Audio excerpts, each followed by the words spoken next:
जय हिंद दोस्तों, एक बार फिर से बहुत स्वागत है आप सभी का GLCIS के ऑनलाइन प्लेटफॉर्म पर। और एक नए विचारक के साथ, एक नए दार्शनिक के साथ में हम लोग फिर से आज की कहानी को आगे बढ़ाएंगे।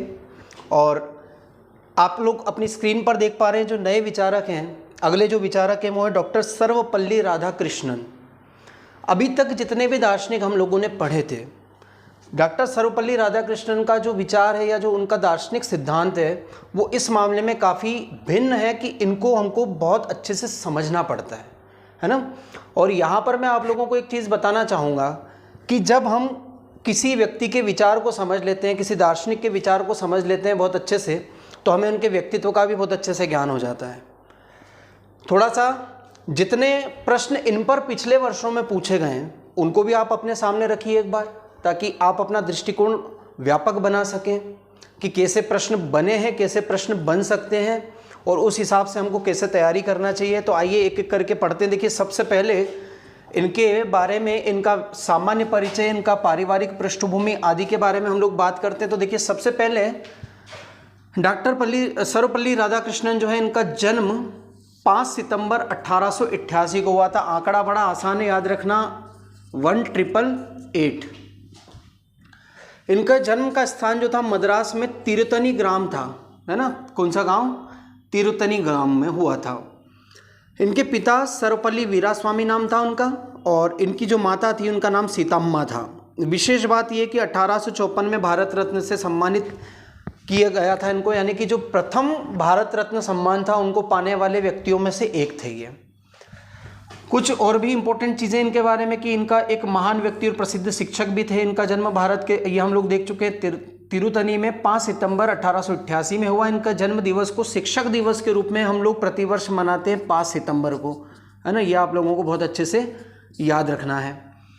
1892 में स्वतंत्र भारत के पहले उपराष्ट्रपति ये बने थे। 1952 में ध्यान दीजिएगा, 1952 में पहले उपराष्ट्रपति, और उसके बाद में 1954 में इनको भारत रत्न से सम्मानित किया गया। 1962 में ये भारत के दूसरे राष्ट्रपति बने थे। एक बहुत अच्छे वक्ता, एक बहुत अच्छे लेखक, एक बहुत अच्छे दार्शनिक, एक समाज सुधारक, एक धार्मिक वक्ता भी थे ये, है ना।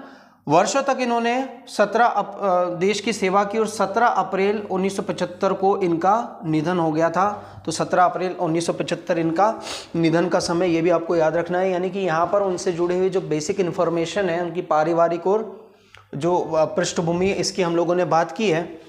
अब देखिए, उनकी प्रमुख रचनाओं की बात हम लोग कर लेते हैं। तो सबसे पहले Indian philosophy of Rabindranath Tagore, थोड़ा सा ठीक कर लेते हैं, रविंद्रनाथ टैगोर। यानी कि यहाँ पर रविन्द्रनाथ टैगोर, जो कि आप लोग पढ़ भी चुके, इनके दर्शन पर एक इनके द्वारा लिखी गई एक टीका थी, है ना। अब टीका क्या होता है? एक कमेंट था। ये रचना जो है, एक कहना चाहिए कि एक व्याख्या थी।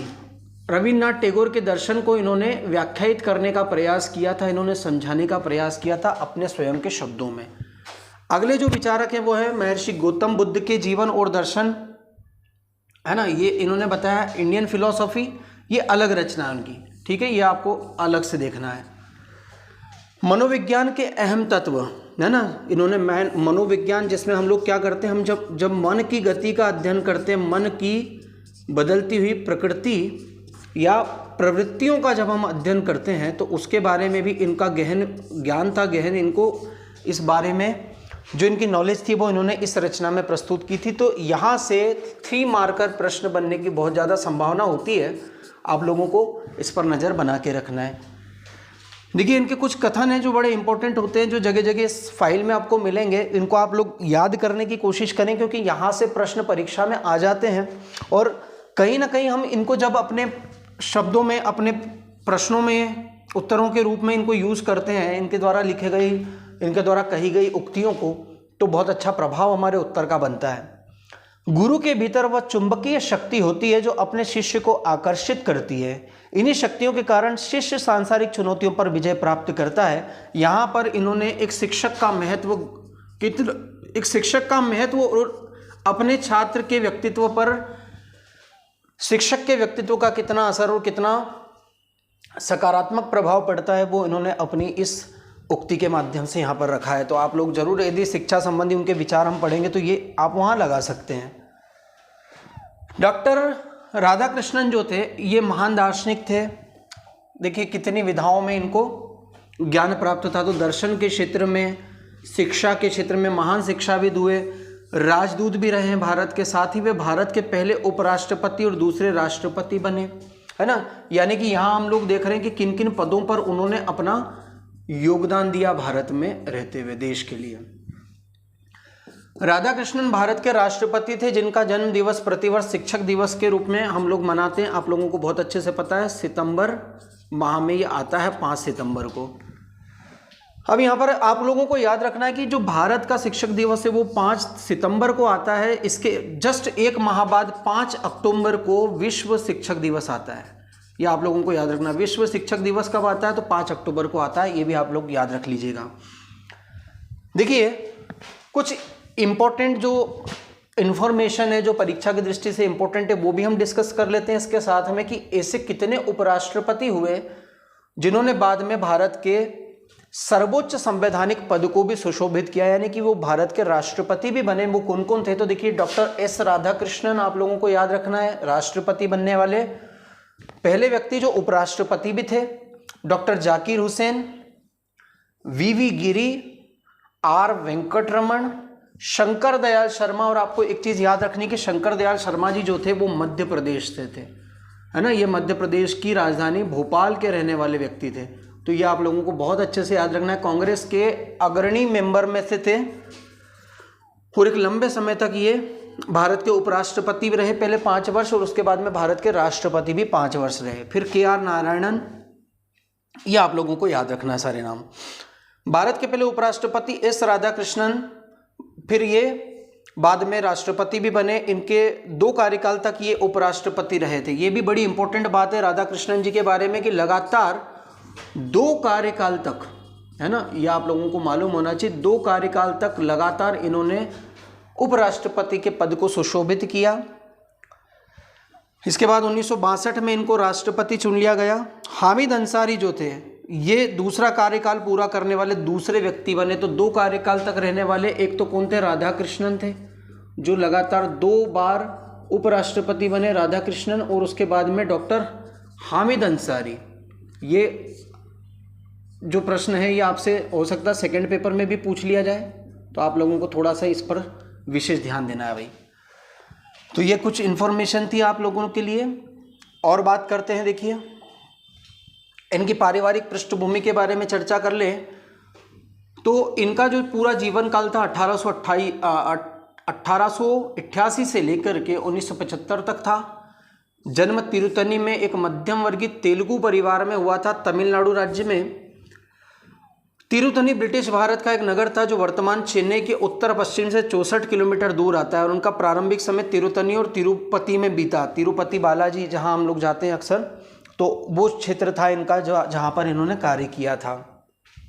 साथ ही इनके बारे में, इनके पिता जो थे वो एक स्थानीय जमींदार की सेवा में एक अधीनस्थ राजस्व अधिकारी थे, यानी कि एक मुनीम के रूप में आप कह सकते हैं कि वो कार्य किया करते थे।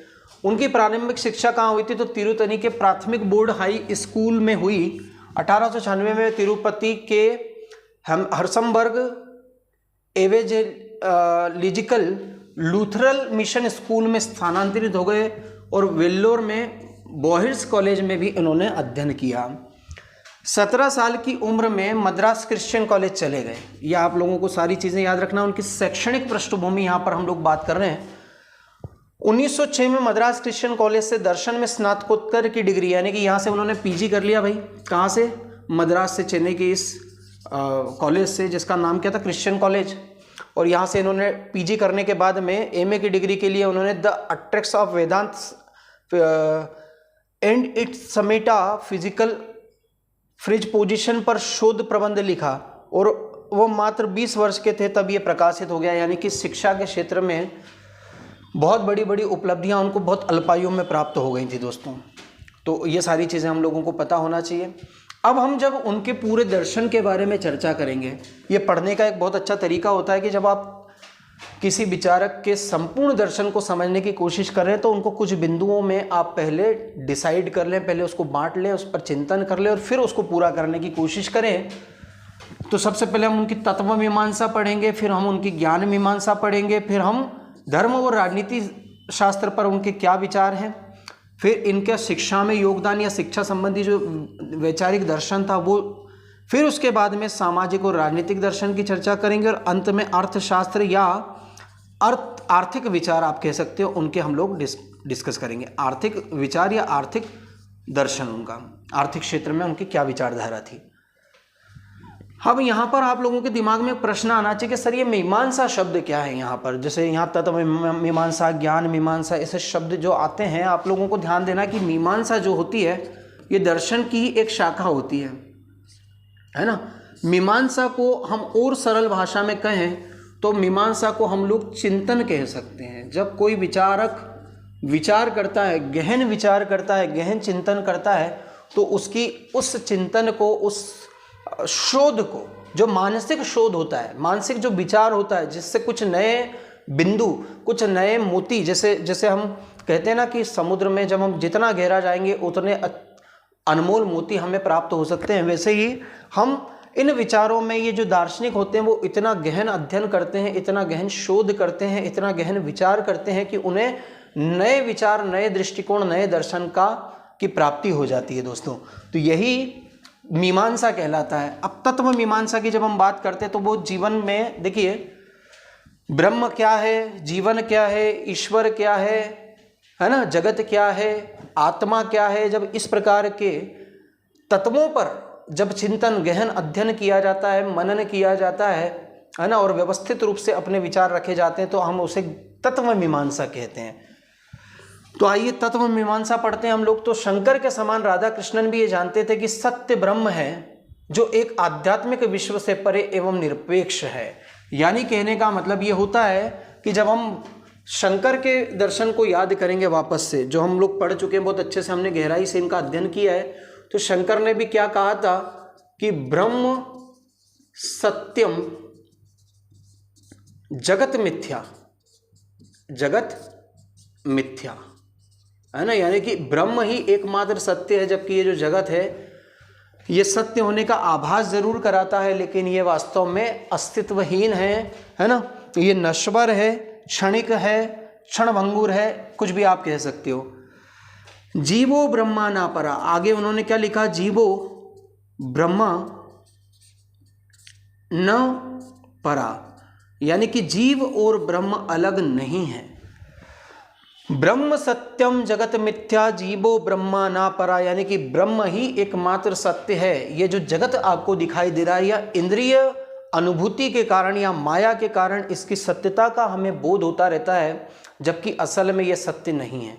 जिस तरीके से यहाँ शंकर के ही शब्दों में कहें तो किसी अंधेरे कमरे में जब किसी रस्सी पे हमारा पैर पड़ जाता है तो हम उसको भ्रमवश क्या समझ लेते हैं, उस अंधेरे के कारण उसको सांप समझ करके भयभीत हो जाते हैं, और जैसे ही लाइट जल जाती है, कमरे में प्रकाश आता है, वैसे ही हमारा भ्रम दूर हो जाता है। वैसे ही शंकर का भी ये कहना था कि जैसे ही आपको ज्ञान का दीपक जलता है, आत्मज्ञान की अनुभूति होती कि अरे अरे मैं जीव नहीं हूँ, मैं ये शरीर नहीं हूँ, मैं एक चेतन आत्मा हूँ जो परमात्मा का ही स्वरूप है, तो उस समय पर हमारे अज्ञान के सारे बादल जो है वो छट जाते हैं, और ज्ञान का सूर्य उदय होते ही हमें हमारे इस सत्य की अनुभूति हो जाती है कि अहम ब्रह्मास्मि, मैं ही ब्रह्म हूँ। अब ये जो विचार है, सीधा सीधा शंकर के इस विचार से राधा कृष्णन की तत्व मीमांसा जुड़ी हुई है। वो क्या कहते हैं कि सत्य ब्रह्म है ना, यानी कि ब्रह्म ही एकमात्र सत्य है जो आध्यात्मिक विश्व से परे। अब आध्यात्मिक विश्व की जब हम बात करते हैं, और निरपेक्ष का मतलब क्या होता है कि देखिए, निरपेक्ष सत्य वो सत्य होता है जिसकी अन्य किसी के साथ ना तो तुलना की जा सके, ना कोई कंपैरिजन किया जा सके, ना ही किसी प्रकार से उसकी चर्चा की जा सके, ना ही उसके गुणों पर विचार किया जा सके, ना ही उसकी विशेषताओं का बखान किया जा सके। उसको कहते, सिर्फ उसका होना ही अपने आप में निर्विवाद होता है, निर्विवाद रूप से सत्य होता है। उन्होंने उससे आध्यात्मिक कहा क्योंकि वह भौतिक नहीं है। और ये जो देखिए, ये जो ब्रह्म है ये भौतिक इसलिए नहीं है क्योंकि ब्रह्म की एक विशेषता है कि ब्रह्म कैसा होता है, निराकार होता है, और ब्रह्म केवल अनुभूति का विषय होता है। ठीक है, उन्होंने उसे विश्वास कहा क्योंकि विश्व उससे बांध नहीं सकता। क्योंकि देखिए, है ना, यहाँ पर ये कहा गया है कि विश्व एक विश्वास है। ब्रह्म क्या है, एक निराकार सत्ता है, सर्वोच्च सत्ता है, सर्वव्यापी सत्ता है, और वो कैसा है, एक विश्वास मात्र है। क्योंकि जो भी हम जब हम कहते हैं कि ब्रह्म है, तो हम ये हमारा केवल और केवल क्या है, एक विश्वास है कि ब्रह्म होता है, ब्रह्म है। आप इस पे ये सवाल खड़ा करेंगे कहाँ है, दिखाओ मुझे, तो ये इस चीज का तर्क दर्शन में नहीं है, इस चीज का तर्क धर्म या अध्यात्म में नहीं है। इसलिए कहा कि विश्व उसे बांध नहीं सकता। और वह निरपेक्ष क्योंकि वह एक है। निरपेक्ष क्यों है, क्योंकि उससे भिन्न कुछ दूसरा है ही नहीं, इसलिए वो निरपेक्ष है। वह एक है, यानी कि यहाँ पर एकेश्वरवाद या अद्वैत की बात यहाँ पर इनके दर्शन में भी दिखाई दे रही है कि ईश्वर में अद्वैत का भाव पाया जाता है। ईश्वर दो नहीं, एक ही है। वो पूर्ण चैतन्य है, यानी कि अपने आप में एक चेतना है, पूर्ण है ना, अनंत संभावनाओं के साथ पूर्ण स्वतंत्रता है। ब्रह्म अनिर्वचनीय है। अनिर्वचनीय का अर्थ होता है कि जिसके बारे में कोई विशेषता और उसके गुणों का कोई वर्णन ना किया जा सके, जिसके बारे में हम कुछ वर्णन ना कर सके, उसे अनिर्वचनीय कहते हैं। ईश्वर के रूप में स्वयं को अभिव्यक्त करता है। अब ईश्वर के रूप में ब्रह्म स्वयं को अभिव्यक्त करता है, इसका मतलब ये है कि वह ये ब्रह्म जब साकार शरीर धारण करता है, तो हम उसको क्या कहते हैं, ईश्वर। तो ईश्वर या अवतार जो होते हैं वो ब्रह्म की ही अभिव्यक्ति होती है ना, शारीरिक या भौतिक अभिव्यक्ति, या इसको आप कह सकते हो कि वो उसकी सशरीर, या इसको एक शब्द और इसके लिए होता है जैसे कहा जाता सावयवी अभिव्यक्ति होती है। जो विश्व का रचयिता और उसके अनुसार, है ना, यहाँ दो जगत होते हैं। देखिए, ब्रह्म गुणों से परे है, ब्रह्म गुणातीत है, ब्रह्म अनिर्वचनीय, यानी कि ब्रह्म को कोई कामों में हम बांट नहीं सकते कि ब्रह्म के ये काम होते हैं। लेकिन जब हम कहते हैं कि ईश्वर ने इस जगत को बनाया, इस जगत का सृष्टिकर्ता ईश्वर है, इसका संचालन करता है, इसका लय करने वाला भी ईश्वर है, तब हम ईश्वर के कुछ काम बता देते हैं। यानी कि जब विश्व का रचयिता हम उसको कहते हैं तो हम ईश्वर की बात कर रहे हैं, ना कि ब्रह्म की। ब्रह्म क्या है, तो ब्रह्म तो इस प्रकार के कार्यों से अलग है, परे है, गुणातीत है, गुणों से बहुत आगे की बात है। भौतिक जगत होता है, देखिए जगत भी दो प्रकार का होता है। एक भौतिक जगत होता है जिसका अध्ययन विज्ञान करता है, और एक आध्यात्मिक जगत होता है जिसे आध्यात्मिक प्रवृत्ति के लोग देखते हैं। यानी कि देखिए, हर मनुष्य के लिए दो जगत है, एक है हमारी आंतरिक दुनिया और एक है हमारी बाहरी दुनिया। और विज्ञान भी इस चीज को मानता है कि जब हमारे आंतरिक दुनिया में हम सफल हैं, जब हम अंदर से आध्यात्मिक रूप से, आत्मिक रूप से यदि संतुष्ट हैं, प्रसन्न चित्त हैं, व्याधियों से ऊपर हैं, तभी जाकर के हमें इस भौतिक जगत में भी सफलताएं प्राप्त होती है। हमारा भौतिक जीवन, या कहना चाहिए सांसारिक जीवन भी अच्छा होता है। इसे विश्व या आत्मा अनंत का अनंत पक्ष कहते हैं। देखिए, आत्मा का अनंत पक्ष कहते हैं। उपनिषद में भी कहा गया है, सर्वम खलु इदम ब्रह्मा, यानी कि सभी लोगों में ब्रह्म है ना। ये इसका अर्थ निकल के आता है कि सभी लोगों में या सर्वत्र ब्रह्म के ही हमें दर्शन होते हैं। भाई, कहने का मतलब यहाँ पर इस लाइन का क्या समझ में आता है, राधा कृष्णन जी का यह मानना था कि भाई दो जगत है, एक है भौतिक और इसका संबंध हमारे शरीर से है, एक है आध्यात्मिक, इसका संबंध हमारी अंतरात्मा से है ना, आध्यात्मिक। यह आध्यात्मिक जगत में या जो ईश्वर है वही भौतिक जगत के रूप में व्यक्त हो रहा है, यहाँ पर ये कहा है। और ये अनंत है क्योंकि इसके पार हम नहीं पा सकते, इसके गुणों का पार नहीं पा सकते। जो कुछ भी वह ब्रह्म या आत्मा में व्याप्त है उसे किसी अन्य प्रकार से नहीं देखा जा सकता है। यानी कि आत्मा या जो ब्रह्म है एक ही बात है। देखिए, ब्रह्म और आत्मा एक ही बात है और इससे अन्य प्रकार से नहीं देखा जा सकता। यानी कि ये एक है और ये गुणों से गुणातीत है। देखो, एक चीज होती है कि गुण रहित, तो ये गुण रहित नहीं, गुणातीत है, यानी कि गुणों से भी ऊपर है, गुणों से भी महान है। आत्मा मनुष्य में अपने पूर्ण रूप से अभिव्यक्त होता है, जिसका एक अद्वितीय स्थान है। उनके अनुसार मनुष्य अहमवाद और स्व परात्पर का स्वार्थ और सार्वभौमिक प्रेम का विलक्षण संयोजन है। यानी कि मनुष्य में क्या क्या होता है, अहमवाद होता है, यानी कि मैं हूँ। ये अहमवाद किससे जुड़ा हुआ है, हमारी भौतिकता से, है ना। भौतिकता का अर्थ होता है हमारा शरीर। हमारे अंदर अहम किस बात का होता है कि ये मेरा है, ये मैं हूँ, ये अहम है ना, मी एंड माई सेल्फ, ये होता है अहम, जिसका अर्थ हमारे शरीर से। स्वपरात्पर का मतलब होता है कि मैं अपने आप में पूर्ण हूँ। वो फिर हम अपने स्वार्थ के लिए जीवन जीते हैं, अपने इस शरीर का रक्षा करने के लिए, इस शरीर को सुंदर स्वस्थ बनाए रखने के लिए जीवन जीते हैं, सारी क्रियाएं करते हैं, है ना। तो ये मनुष्य का लक्षण है भाई, ये अपने ब्रह्म के कारण है। यह मनुष्य में व्याप्त सीमित और असीम पक्षों के कारण है। अतः मनुष्य की सृष्टि में एक विशेष भूमिका है। मनुष्य वह जीव है जो स्वयं परात्पर, आत्म प्रकाशन और योजना योग्य है। मतलब कहने का मतलब ये है कि हम ही स्वयं जो है ना, परात्पर का मतलब है कि इस सृष्टि के या हमारे भविष्य के निर्माता या इस जगत के निर्माता मनुष्य स्वयं है। मनुष्य क्या है, स्वयं ही इस जगत का निर्माता है दोस्तों। इसीलिए कहते हैं कि जैसा हम सोचते हैं वैसा ही हो जाता है। यदि हम नकारात्मक विचारों से घिरे हुए रहते हैं, नकारात्मक ही सोचते रहते हैं, हमेशा नकारात्मक चिंतन बना रहता है, तो हम नकारात्मक ही पाते हैं जीवन में। और यदि हम सकारात्मक चीज़ों का विचार करते हैं तो जीवन में सकारात्मकता का हमें बोध हो जाता है। क्योंकि मनुष्य एक शरीरधारी आत्मा है ना। मैंने कहा ना कि शरीरधारी है यानी कि भौतिक, और जब कहा गया है कि आत्मा है तो आध्यात्मिक। ये हमारे दो पक्ष हैं, हमारे जीवन के दो पक्ष हैं, एक भौतिक, दूसरा आध्यात्मिक। वह अपने अंतिम लक्ष्य को प्राप्त नहीं कर सकता, अतः उसके भाग्य का पहला पक्ष उसके अपने शारीरिक अस्तित्व से मुक्त होना है। जब हम अपने इस भ्रम को भूले जाएंगे कि मैं ये शरीर हूँ केवल, जब तक हम ये नहीं भुला देते, जब तक हम इससे ऊपर नहीं उठ जाते, तब तक हमें अपने आत्म का, है ना, और हमारी अनंत क्षमता का हमें ज्ञान नहीं हो सकता। ऐसा राधा कृष्णन जी का मानना था। परंतु इसमें मानव स्वतंत्र तो हो सकता है, किंतु इससे सृष्टि समाप्त नहीं हो जाती। और जब तक यह वैश्विक प्रक्रिया समाप्त नहीं होती, पूर्ण एकता स्थापित नहीं हो सकती। कहने का मतलब ये देखिए, आप में हम सब भौतिक रूप से अलग अलग हैं, लेकिन आत्मिक रूप से एक ही परमात्मा के अंश हैं।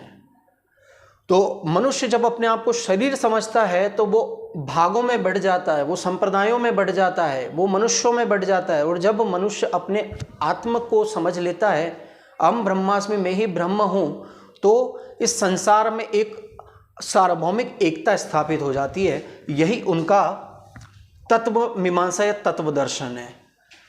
आगे देखिए कि अतः किसी लक्ष्य के अंतिम पक्ष अवश्य ही वैश्विक प्रक्रिया के अंत में होने वाली एकता की अनुभूति। अब देखिए, इसके शब्दों पर इतना जाकर के परेशान नहीं होना है आपको। ये एकता की अनुभूति क्या होती है कि सभी में सर्वत्र क्या है, ब्रह्म ही व्याप्त है, इसके अलावा कोई दूसरा नहीं। क्यों? क्योंकि अद्वैत है, ब्रह्म के अलावा दूसरा कोई है नहीं। आप और मैं, हम सब एक ही ब्रह्म के अंश हैं और उसके सिवा कोई दूसरा है ही नहीं। यही तो अद्वैत है। और द्वैत कब उत्पन्न होता है? जब हम अपने आप को भौतिक शरीर समझ लेते हैं। शरीर तो आपका और मेरा अलग है, लेकिन आत्मिक रूप से हम एक ही परमात्मा के अंश हैं। ठीक है। व्यक्ति तब तक वैश्विक प्रक्रिया से मुक्त नहीं हो सकता जब तक कि सभी बच्चे हुए हैं।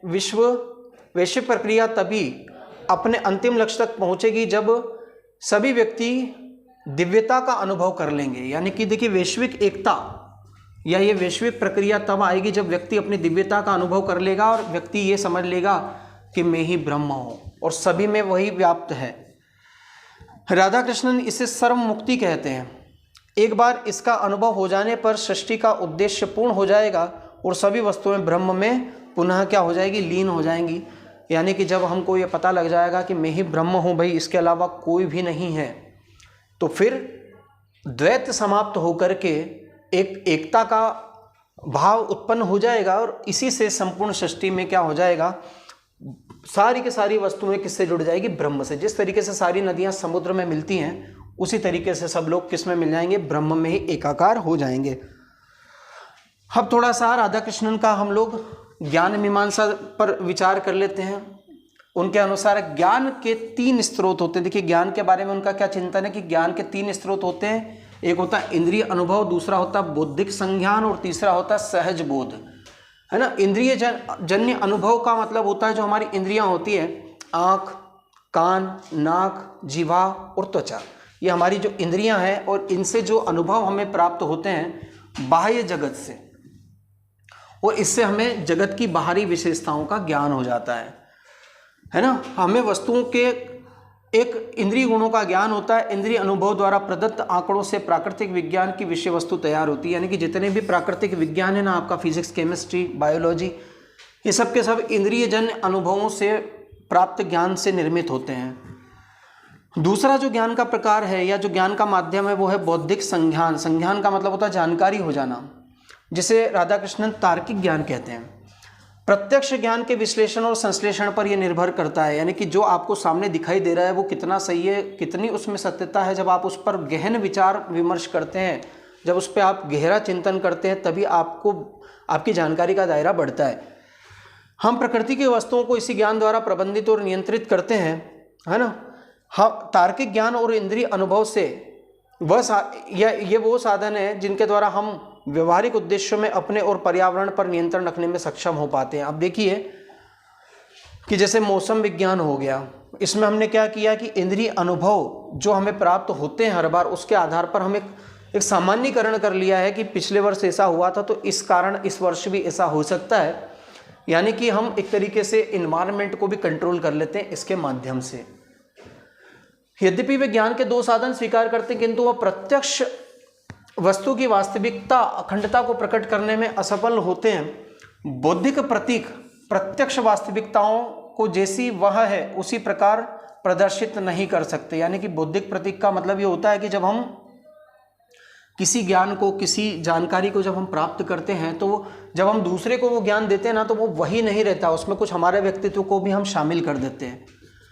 इसके अतिरिक्त अनुभव और भावनाओं का संपूर्ण जीवन जो होता है ये आनंद और सुखद आत्मा की वेदना और हर्ष विचार से बाहर रहता है। राधाकृष्णन ज्ञान के एक ऐसे उच्च प्रकार के विषय के में सोचते हैं जहाँ विचार, भावना और संकल्प एक पूर्ण में विलीन हो जाते हैं, जहाँ कोई द्वैत नहीं रहता है।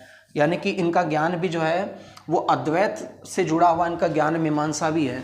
यानी कि जितना भी ज्ञान हमारे अंदर है या जितना ज्ञान हम प्राप्त करना चाहिए या जितना इस संसार में समस्त विज्ञानों में जो ज्ञान है वो सभी एक है, एक ही उसका मूल है। वस्तु के ज्ञान और उसके अस्तित्व में कोई भेद नहीं होता है। देखिए, वस्तु का ज्ञान होना और उसका अस्तित्व होना, इसमें कोई भेद नहीं होता है। यह संभव द्वारा होने वाला ज्ञान का एक प्रकार है।